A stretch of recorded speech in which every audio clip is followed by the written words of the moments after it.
Hutuwan, China. The village of Hutuwan on the Shaanxi Islands was founded in the 1980s.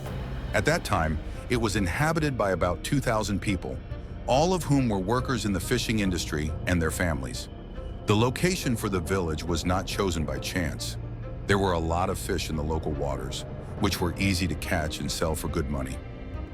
Things were going well, and the settlement even had a port built for fishing boats and cargo ships that delivered fish from the island to the mainland. Unfortunately, by the early 1990s, everything had changed dramatically. Within a decade, fishermen had caught almost all the fish, and in general, its price in the markets of Chinese Shanghai had dropped significantly. Fishing in the archipelago stopped bringing in money, which is why people began leaving the village of Hutuwan en masse. At one point, the village's population was only 30 people, which is why the Chinese authorities closed the transport routes to the settlement. This was the last straw. Having lost contact with civilization, even the most devoted residents left the village. Thus, in the once lively village of Hutuwan, shops stopped working, a small hospital and other establishments were closed.